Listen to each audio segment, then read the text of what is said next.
we have seen, the burners in a boiler provide the combustible mixture of air and fuel oil that is burned in the boiler furnace.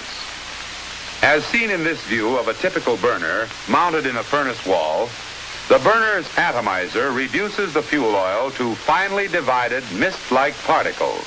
That is, atomizes the fuel oil. Then the air doors and the bladed cone in the burner register mix these particles with air to form the combustible mixture. Although all burners perform these two functions, atomizing the oil and mixing it with air, different types of burners atomize the oil in different ways.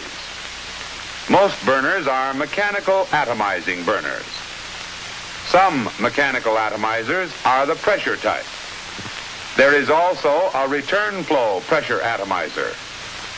Another mechanical atomizer is the rotary cup type. A few burners use steam atomizers.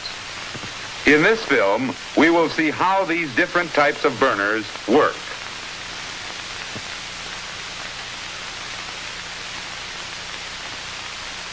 The forced draft blowers send a strong blast of air to the burner. The fuel oil pump sends the oil through the heater where the oil is heated to give it good flow qualities. Then the oil is pumped to the burner. This simplified cutaway of the burner shows how the fuel oil is forced through the burner barrel to the atomizer nozzle, where a series of passages guide the oil to the sprayer plate. The sprayer plate makes the oil rotate at high speed, breaking up the oil into particles. The oil leaves the atomizer as a hollow, mist-like cone or spray. Meantime, in the burner register, air provided by the forced draft blower is given a rapid rotating motion by the air doors and bladed cone and mixed with the oil spray. The mixture of oil and air enters the furnace where combustion takes place. The diffuser prevents the air blast from blowing the flame from the atomizer tip. Now let's see the action of the sprayer plate in more detail in an exploded view. You can see how the oil passages in the atomizer nozzle guide the oil into the slots of the sprayer plate. How the slots give the oil a very rapid whirling motion in the whirling chamber. And how the whirling oil emerges from the sprayer plate orifice or opening as a hollow cone of mist-like oil particles. You control the firing rate of the burner by varying the amount of fuel oil flowing through the burner.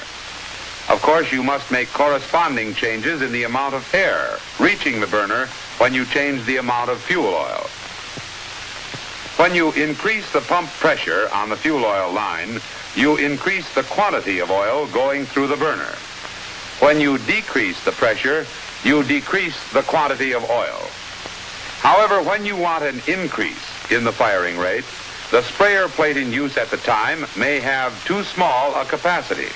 That is, too small an opening to provide the necessary quantity of oil, even with oil pressure at maximum. You must substitute a plate with a larger capacity. When you want a decreased firing rate, the sprayer plate's capacity may be too large to properly atomize the reduced quantity of oil. You must substitute a plate with a smaller capacity. Frequent changes are necessary because the operating range of a given sprayer plate is very limited.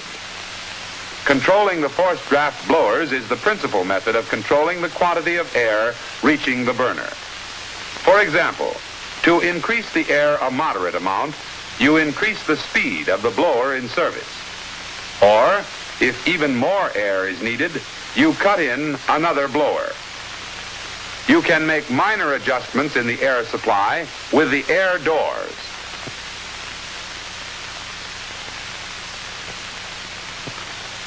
In this type burner, only part of the oil that goes through the burner is actually burned.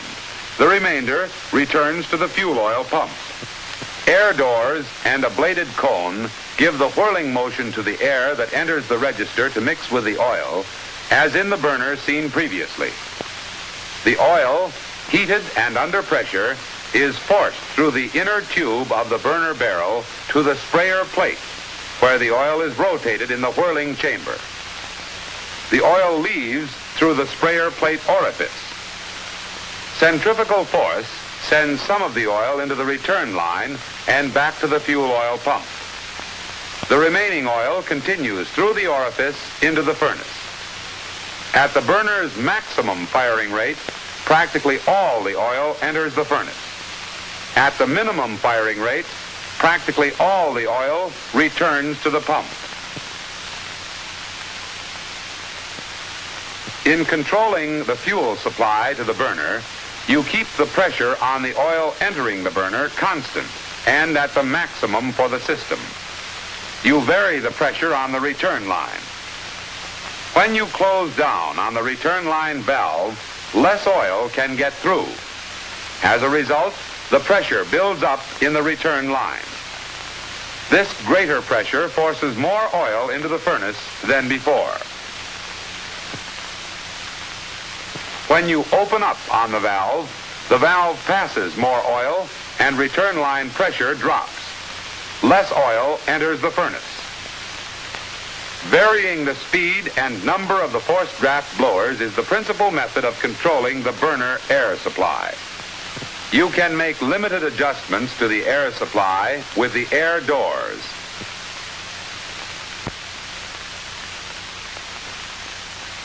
In the rotary cup burner, a fan or blower is mounted on a hollow steel shaft. An electric motor or steam turbine turns the shaft and blower at high speed, providing a blast of air around the burner nozzle. The oil, under low pressure, enters through a stationary fuel oil tube inside the rotating hollow shaft and is discharged into the rotating atomizing cup. Centrifugal action forces the oil against the inner surface of the atomizing cup and causes the oil to leave the rim as a hollow cone. The meeting of the oil and the air from the blower further atomizes the oil. Additional air needed for proper combustion enters through an air door in the furnace wall. As in all burners, you control the firing rate by controlling the amount of fuel oil and air going to the burner. The steam atomizing burner is similar in many respects to mechanical atomizing burners. It has an air register with diffuser, bladed cone, and air doors.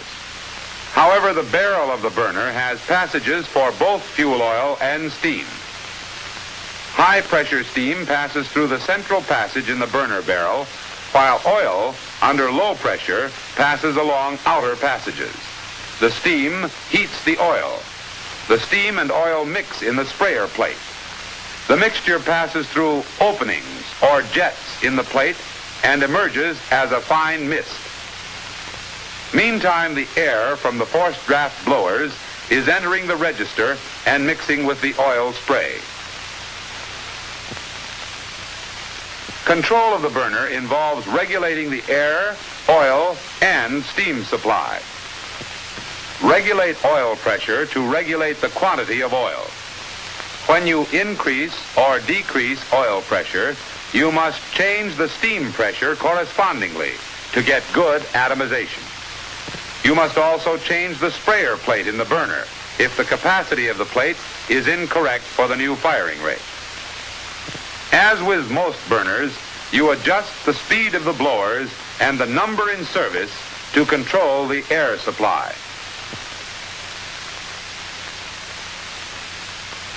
In burners with mechanical atomizers of the pressure type, the sprayer plate atomizes the oil, heated and under pressure. The register gives the blast of air from the blower a rotating motion and mixes the air with the oil. You vary the pressure on the oil supply line to control the amount of oil entering the furnace. To control the amount of air entering the furnace, you vary the speed and number of the forced draft blowers. In the return flow burner, you vary the pressure on the return oil line to control the amount of oil entering the furnace. In the rotating cup burner, the action of the rotating cup and the air from the blower atomizes the oil. Additional air enters through the damper door. In the steam atomizer, oil under low pressure is heated by the steam passing through the barrel and is atomized at the sprayer plate. The register gives the air from the blower a rotating motion and mixes the air with the oil. You regulate oil pressure to control the oil supply and vary steam pressure with oil pressure. You vary the speed and the number of blowers to control the air supply. Study your official Navy publications for more detailed information about the type of burners in your ship.